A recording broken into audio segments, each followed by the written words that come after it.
Le 10 octobre 2025, un convoi mystérieux traverse les rues désertes de Ouagadougou sous un ciel sans lune. Aucun fanfare, aucun communiqué officiel, seulement le bruit sourd des moteurs venant de l'Est portant des systèmes d'armement chinois d'une valeur de 250 millions USD. Cette transaction, financée par le Burkina Faso lui-même, marque un tournant dans la souveraineté du pays. Pourquoi cette nuit-là, Ibrahim Traoré a-t-il pris une décision qui bouleverserait le Sahel? Parce que, ce soir-là, le Burkina Faso choisit de prendre son destin en main. Cette action silencieuse a été le point de départ d'une nouvelle ère de défense nationale. Dans les heures qui suivent, l'impact de cette décision devient clair. Le gouvernement du Burkina Faso annonce que l'opération sera financée par le Fonds national de souveraineté, une initiative qui garantit l'indépendance financière du pays, sans dépendre des prêts étrangers ou des conditions externes. Ce choix audacieux vise à restaurer le contrôle sur les provinces du Nord, vital pour l'économie nationale, et à sécuriser les routes commerciales essentielles à la survie du pays. Mais cette décision n'est pas sans risque. L'isolement diplomatique, les pressions médiatiques et les critiques internationales se multiplient, en particulier de la part des anciennes puissances coloniales. Pourtant, pour Ibrahim Traoré, l'inaction serait une véritable perte. Nous n'achetons pas la guerre, nous achetons le droit de nous défendre, déclare-t-il, affirmant ainsi la souveraineté du Burkina Faso. Cette décision fait écho à un tournant stratégique dans le Sahel, où les nations choisissent de réécrire les règles de la sécurité et de l'autodétermination. Le 10 octobre 2025, un événement majeur se déroule en silence, loin des projecteurs internationaux. Le Burkina Faso, un pays autrefois dépendant des aides étrangères et des missions internationales de maintien de la paix, franchit un pas décisif vers l'indépendance. Ibrahim Traoré, jeune capitaine de l'armée burkinabé, signe un contrat avec Norco, une entreprise chinoise, pour l'achat de matériel militaire de haute technologie.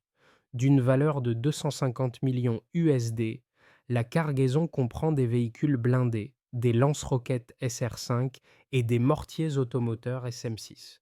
Ce financement est issu du Fonds national de souveraineté, un fonds créé en 2024 pour libérer le pays de la dépendance financière extérieure. Les conséquences de cette décision se font sentir immédiatement. Le Burkina Faso commence à restaurer son contrôle sur les provinces du Nord, une région clé pour l'exploitation minière et les exportations agricoles.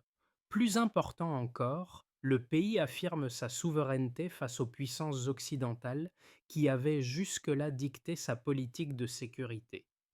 L'achat d'armes n'est pas simplement un acte militaire, mais un message fort envoyé au monde entier. Le Burkina Faso ne dépend plus de l'aide extérieure pour garantir sa sécurité. Cependant, cette initiative n'est pas sans risque.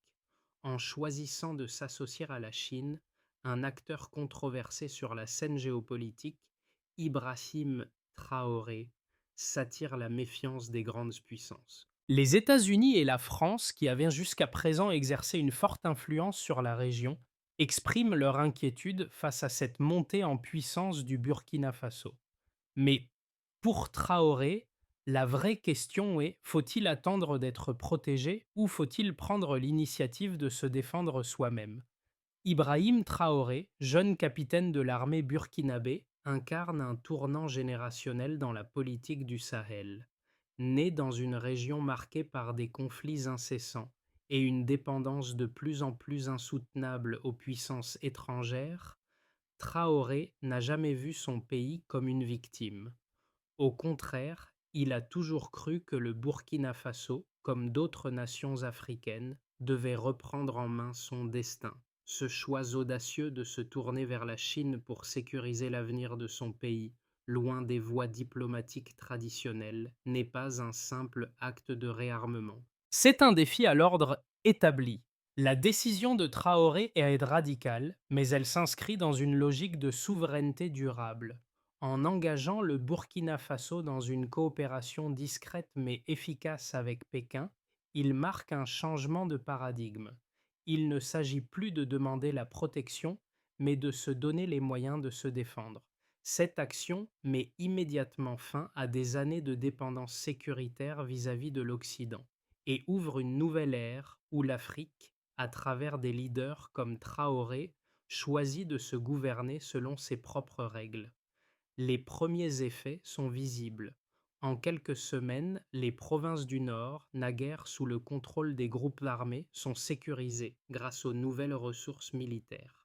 Les routes commerciales vitales pour l'économie du pays, particulièrement celles reliant les mines d'or et de coton, sont rouvertes. La transformation est tangible et avec elle, l'espoir renaît. Les Burkinabés, longtemps sceptiques, voient dans ces changements un futur plus sûr, un futur où leur pays n'est plus un spectateur, mais un acteur de sa propre destinée. Le 10 octobre 2025, l'histoire du Burkina Faso prend un tournant décisif. Ibrahim Traoré, jeune capitaine de l'armée, signe un contrat avec Norco, une entreprise chinoise, pour l'achat de systèmes d'armement d'une valeur de 250 millions USD. Cette transaction, financée par le Burkina Faso lui-même, marque la fin de la dépendance du pays vis-à-vis des aides extérieures. Le gouvernement burkinabé annonce que l'opération sera financée par le Fonds national de souveraineté, une initiative mise en place en 2024 pour renforcer l'indépendance économique et militaire du pays. L'impact de cette décision est immédiat. Le Burkina Faso commence à restaurer son contrôle sur les provinces du Nord, une région cruciale pour l'économie nationale, particulièrement pour l'exploitation des ressources minières. Ces provinces, auparavant sous la menace constante des groupes armés, retrouvent même progressivement la stabilité grâce à l'armement moderne fourni par la Chine. Les routes commerciales, essentielles pour les exportations d'or et de coton, sont sécurisées, permettant aux entreprises locales de reprendre leurs activités. Mais les bénéfices stratégiques de cette décision vont bien au-delà de la sécurité économique. En choisissant de se tourner vers la Chine, Ibrahim Traoré envoie un message fort au monde. Le Burkina Faso est désormais maître de son destin. Le pays n'a plus à mendier la protection des puissances occidentales.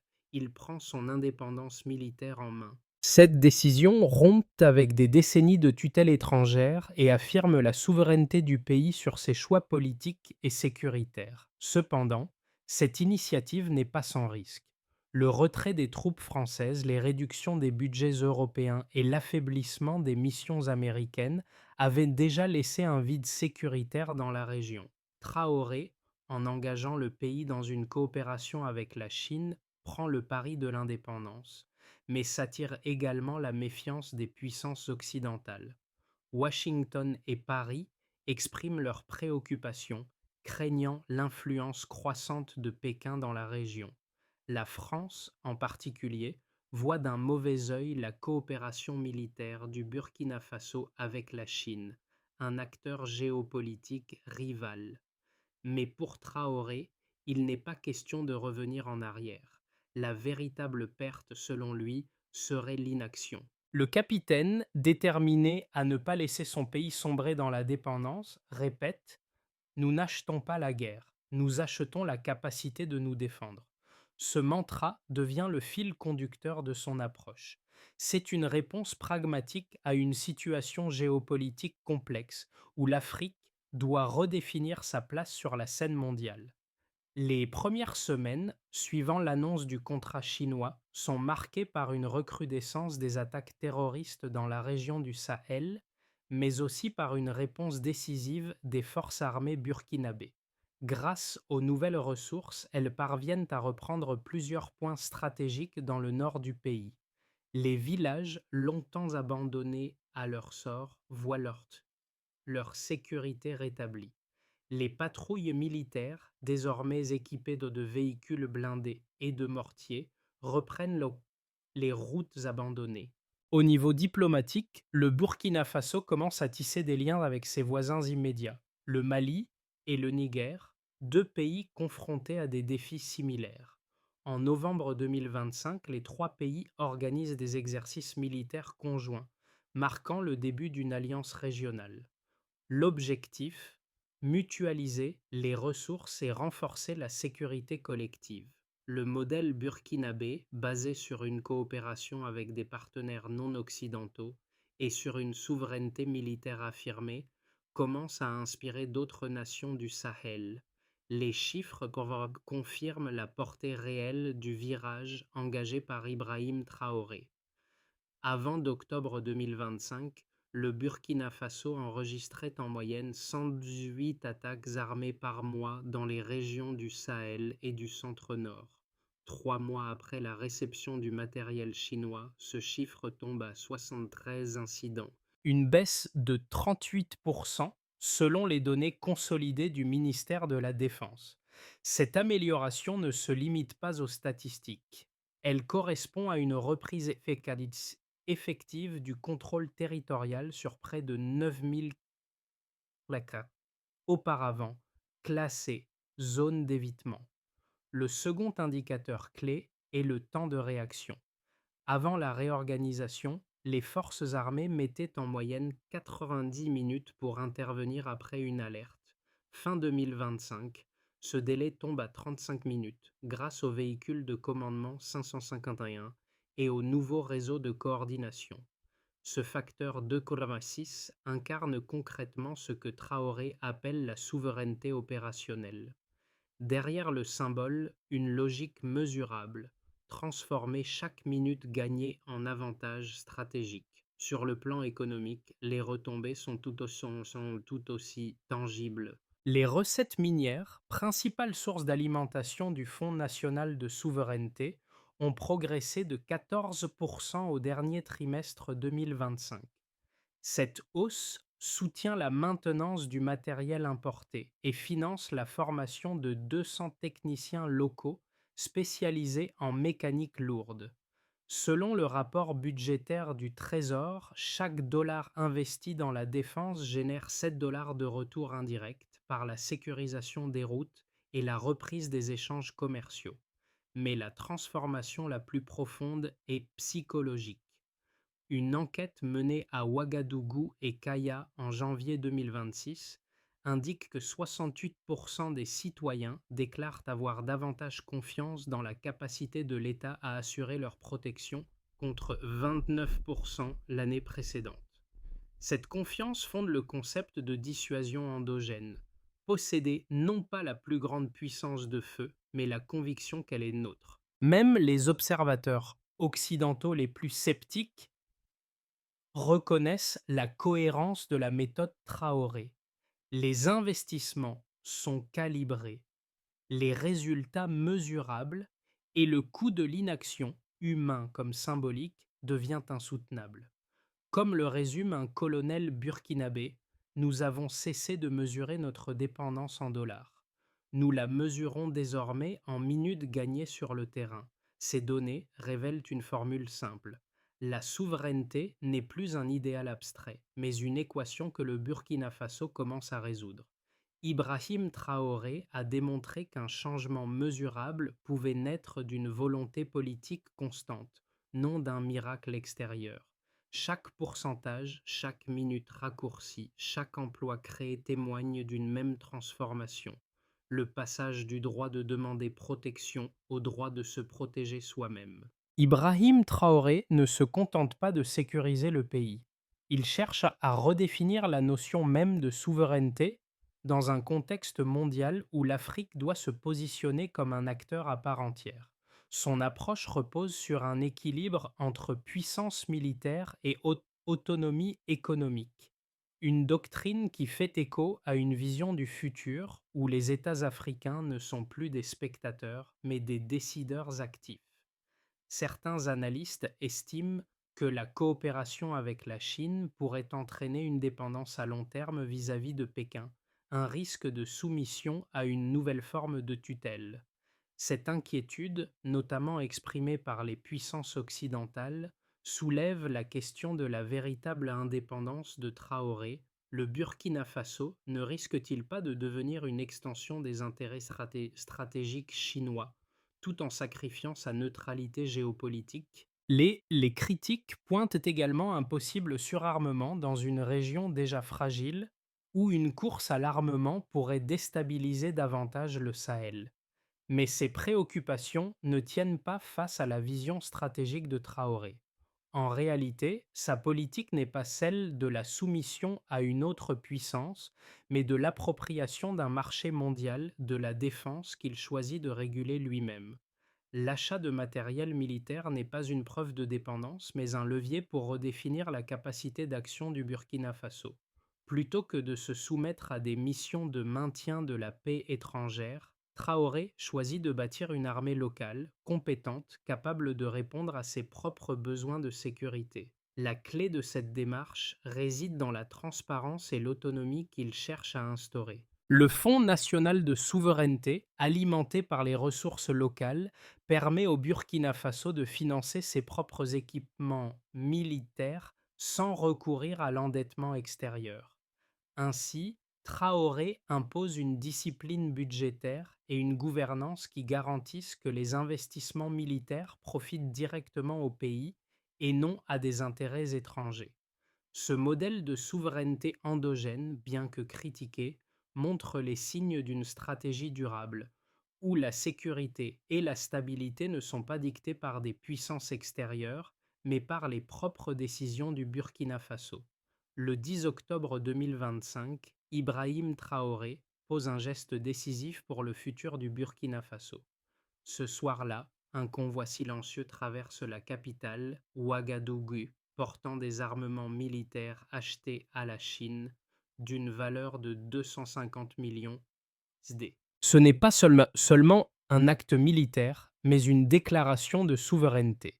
Le Burkina Faso, jusqu'alors dépendant de l'aide étrangère, choisit désormais de se défendre seul, sans conditions extérieures.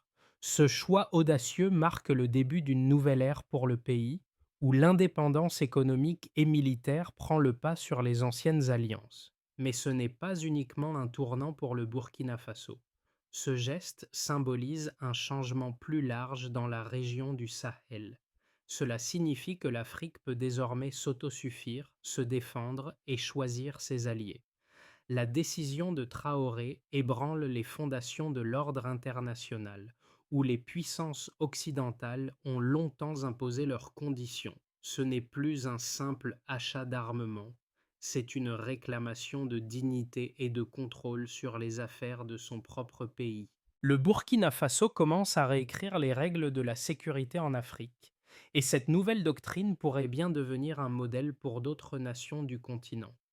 La décision d'Ibrahim Traoré a des répercussions immédiates sur la sécurité et l'économie du Burkina Faso. En quelques semaines, le contrôle des régions du Nord, longtemps délaissées et dominées par les groupes armés, est progressivement rétabli. Les routes commerciales, essentielles pour l'exportation des ressources naturelles, notamment l'or et le coton, sont sécurisées. Les transports, autrefois interrompus par les attaques régulières, reprennent. Les villages du Nord, auparavant abandonnés à eux-mêmes, voient l'arrivée de patrouilles militaires équipées de nouveaux véhicules blindés et mortiers. Au-delà de la sécurité immédiate, cet achat d'armement génère un effet domino qui renforce l'économie nationale. Les exportations d'or, la principale source de revenus du pays, augmentent de 12% dans les 6 mois suivant la mise en place des nouvelles forces de sécurité. La croissance des exportations favorise une amélioration de la stabilité financière du Burkina Faso, alimentant directement le Fonds national de souveraineté. Ce fonds est essentiel pour soutenir l'entretien des équipements militaires et la formation de techniciens locaux, évitant ainsi une dépendance continue à l'égard des financements extérieurs. Cependant, cette initiative n'est pas sans conséquences. Les réactions internationales sont variées et les critiques fusent principalement de la part des anciennes puissances coloniales. La France et les États-Unis expriment leur inquiétude quant à la coopération croissante du Burkina Faso avec la Chine, un acteur géopolitique aux intentions souvent perçues comme contraire à l'équilibre régional. Les autorités occidentales pointent une possible dépendance stratégique à long terme vis-à-vis de Pékin. Mais pour Traoré, ces critiques ne sont que des échos d'un passé révolu. Le Burkina Faso, selon lui, ne cherche plus à plaire aux anciennes puissances.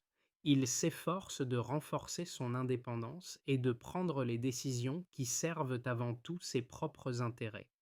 Dans les zones rurales, les effets sont tout aussi marquants. La population, longtemps démunie et abandonnée, commence à percevoir un changement tangible dans son quotidien.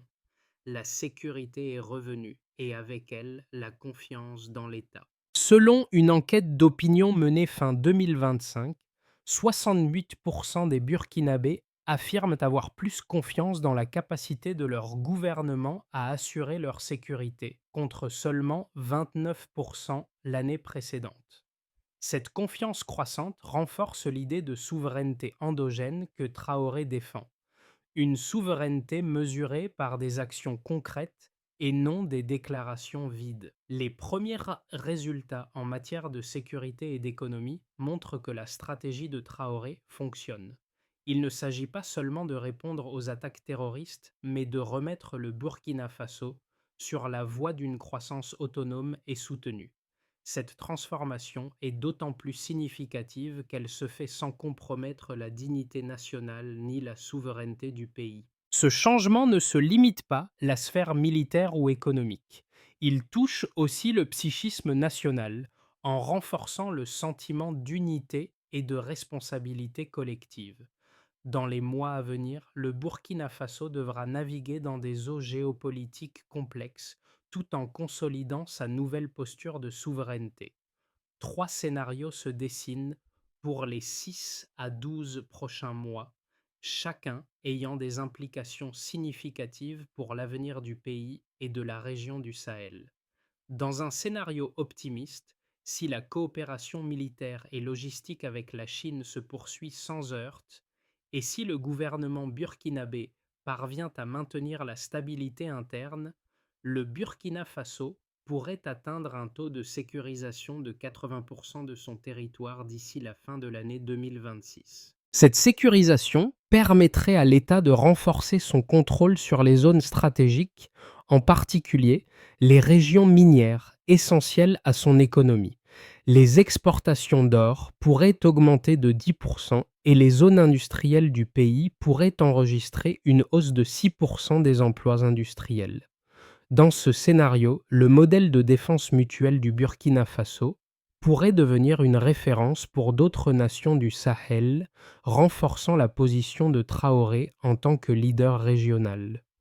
Dans un scénario plus réaliste, dans un scénario plus réaliste, des tensions internes pourraient émerger, notamment en raison de la pression croissante de la communauté internationale et de l'épuisement des ressources locales. Cependant, si le Burkina Faso parvient à maintenir son cap tout en consolidant ses alliances régionales avec le Mali et le Niger, le pays pourrait stabiliser 70% de ses territoires tout en poursuivant ses réformes économiques. Les exportations d'or augmenteraient de 5-6%, mais des défis subsisteraient, notamment en matière de gouvernance et de gestion des ressources. Les tensions diplomatiques avec les puissances occidentales pourraient se poursuivre, mais sans perturber la stabilité générale du pays. Dans un scénario défavorable, si le Burkina Faso se retrouve confronté à des tensions internes majeures, notamment des problèmes de gouvernance ou une pression accrue des groupes armés, la situation pourrait se détériorer rapidement.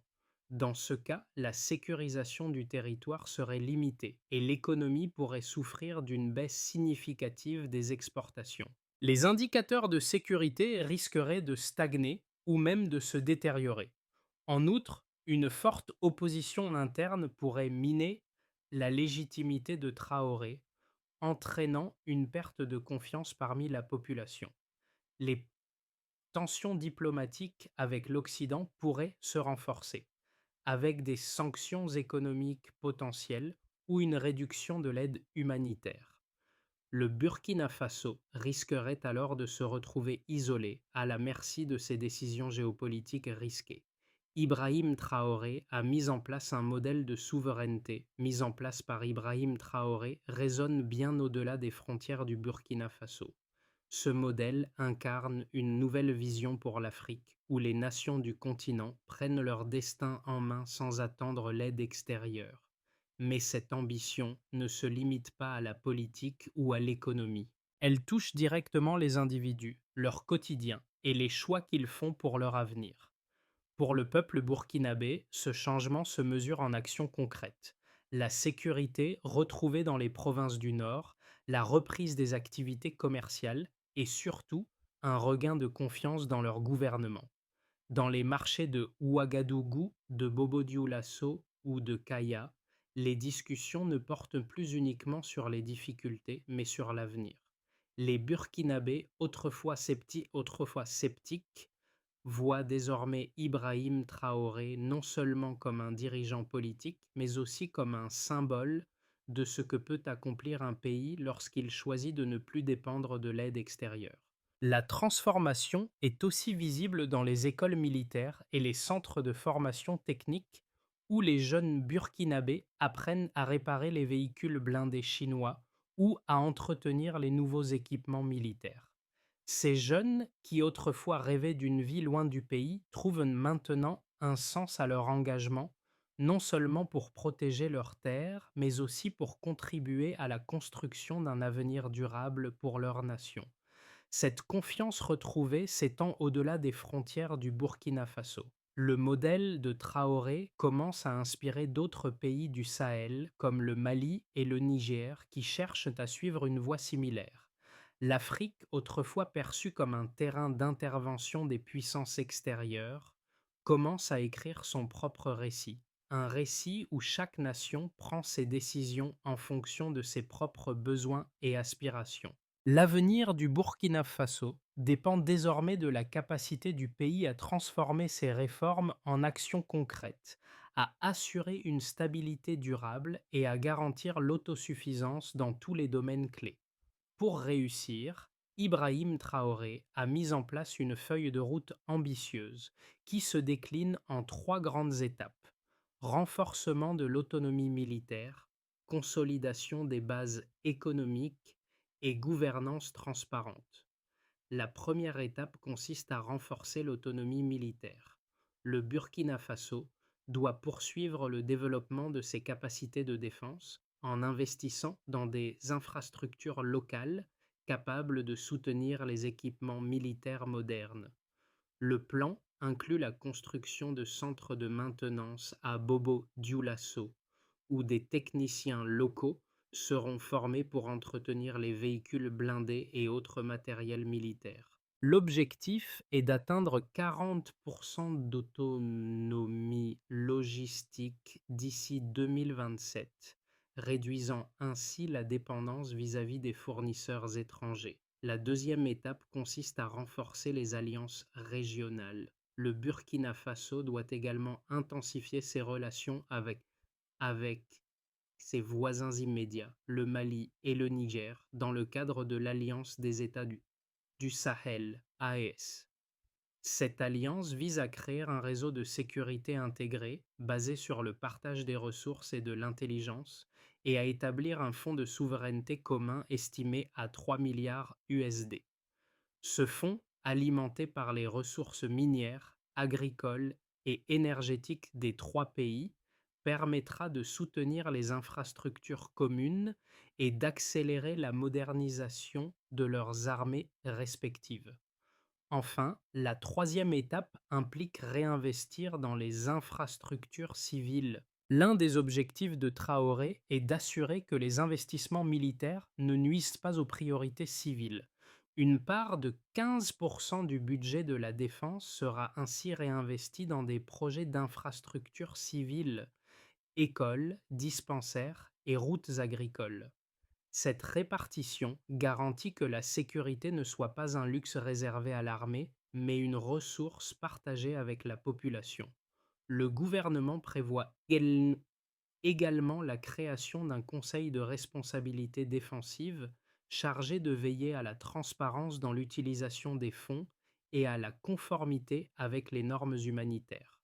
Ces trois étapes qui visent à construire une défense solide tout en répondant aux besoins socio-économiques de la population sont au cœur de la vision de Traoré pour un Burkina Faso fort et autonome.